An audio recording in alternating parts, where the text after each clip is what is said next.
CM Nitish Lalu परिवार पर निशाना साधते रहे। अब वो खुद इसके गिरफ्त में आ चुके हैं। मैं उनके पास गया था लेकिन वो मेरे नहीं हो सके। वो हटे तो अपनी पत्नी को सीएम बना दिया। उसने महिलाओं के लिए कोई काम नहीं किया। 23 मार्च को मुख्यमंत्री नीतीश कुमार ने बिना नाम लिए जहानाबाद में लालू फैमिली पर ऐसे ही बोलकर हमला बोला था। नीतीश कुमार ने 20 साल से ज्यादा समय तक बिहार की राजनीति में यह संदेश दिया कि हमारे लिए राजनीति में परिवारवाद के लिए कोई जगह नहीं है। खुद को वंशवाद का मुखर विरोधी के रूप में पेश किया और लालू यादव जैसे नेताओं पर हमला बोले। लेकिन उम्र के इस पड़ाव पर भी अपनी सबसे बड़ी राजनीतिक पूंजी परिवारवाद से समझौता कर लिया। बेटा निशांत जेडीयू में एंट्री कर चुके हैं। उनके नई सरकार में डिप्टी सीएम बनने की भी चर्चा तूल पकड़ ली है। आपको बता दें, बीते 2 साल में नीतीश कुमार के भाषणों का एनालिसिस करेंगे तो पाएंगे कि उन्होंने हर सभा और रैली में एक लाइन जरूर बोली है। वो लाइन है, 2005 के पहले बिहार में कुछ था जी, वो हटे तो पत्नी को सीएम बना दिया। उन्होंने सिर्फ अपने परिवार वालों के लिए किया। नीतीश कुमार इस बयान के जरिए लालू यादव की आलोचना करते हैं क्योंकि लालू परिवार के 5 सदस्य राजनीति में सक्रिय हैं। दूसरी तरफ 8 मार्च को नीतीश कुमार के इकलौते बेटे निशांत कुमार 45 साल की उम्र में आधिकारिक तौर पर जेडीयू में शामिल हो गए। चर्चा है कि नीतीश कुमार के दिल्ली जाने के बाद निशांत डिप्टी सीएम बन सकते हैं। पॉलिटिकल जानकारों का कहना है नीतीश कुमार परिवारवाद पर मोरल बैटल हार चुके हैं। वो भी इस मामले पर लालू यादव रामविलास की कैटेगरी में शामिल हो चुके हैं। जानकारों का कहना है निशांत कुमार की राजनीति में आने के कारण पार्टी बचाना बताया जा रहा है, लेकिन ये सच है कि एक तो अन्य सभी परिवारवादी नेताओं की यही एक मुख्य दलील होती है। दूसरा, खुद ही उन्होंने पार्टी में किसी नेता को इतना बड़ा नहीं बनने दिया कि वो उनके बाद पार्टी को संभाल सके और अब अपने बेटे की सीधा पैराशूट लॉन्चिंग करें। इसलिए किसी भी दलील से परिवारवाद के मुद्दे पर अब नीतीश कुमार को क्लीन चिट नहीं दी जा सकती है। बिहार के राजनीति के 2 कद्दावर मुख्यमंत्री दिवंगत श्रीकृष्ण सिंह और दिवंगत कर्पूरी ठाकुर ऐसे नेता रहे जिन्होंने अपने जीते जी बेटों को राजनीति में नहीं लाया। इस तरह देखा जाए तो नीतीश कुमार बाकी मुख्यमंत्रियों के कैटेगरी में शामिल हो चुके हैं। निशांत कुमार पार्टी में तब आए हैं जब पिता नीतीश कुमार बिहार की गद्दी छोड़कर राज्यसभा जा रहे हैं। हालांकि मुख्यमंत्री रहते नीतीश कुमार ने अपने परिवार को छोड़कर साथी नेताओं की पत्नी बेटे बेटी को भी आगे बढ़ाने से परहेज नहीं किया। आपको बता दें, नीतीश कुमार भ्रष्टाचार पर जीरो टॉलरेंस की नीति का पालन करते रहे। कभी सिर्फ आरोप लगने पर 6 मंत्रियों से इस्तीफा ले लिया था।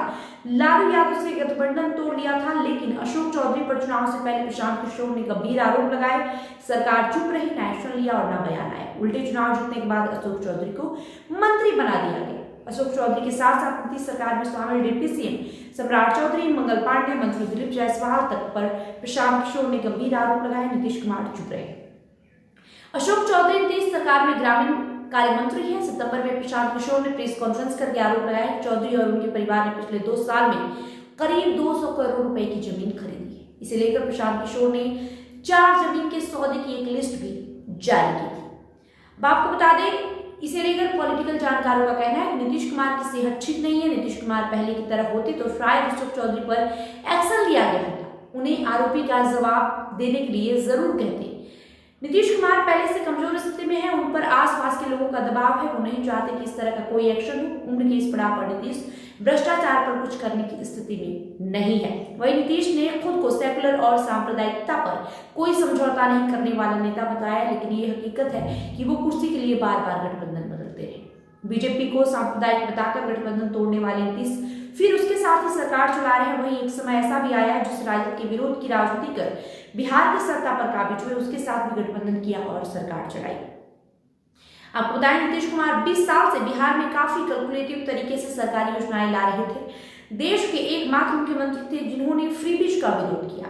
वे अक्सर कहते हैं ऐसी योजनाएं पॉपुलिस्ट है, राज्य की अर्थव्यवस्था पर बोझ डालती है और विकास को बाधित करती है। लेकिन विधानसभा चुनाव से ठीक पहले उन्होंने 2 लोक लुभावन योजना चलाई। इसमें पहला योजना है 125 यूनिट बिजली फ्री। 17 जुलाई 2025 को नीतीश कुमार ने घोषणा की कि 1 अगस्त 2025 से सभी घरेलू उपभोक्ताओं को हर महीने 125 यूनिट बिजली मुफ्त मिलेगी।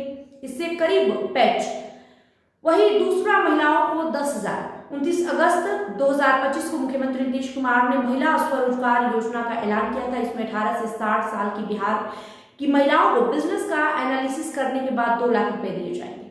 फरवरी 2026 तक 1 करोड़ 56 लाख महिलाओं को 10-10 हजार रुपए भी दिए जा चुके हैं। जबकि पुराना स्टैंड की बात करें तो नीतीश कुमार पहले फ्री कैश ट्रांसफर या मुफ्त योजनाओं को वोट बैंक पॉलिटिक्स कहते थे। वो विकास पर फोकस की बात करते थे, ना कि डायरेक्ट कैश गिफ्ट देने की।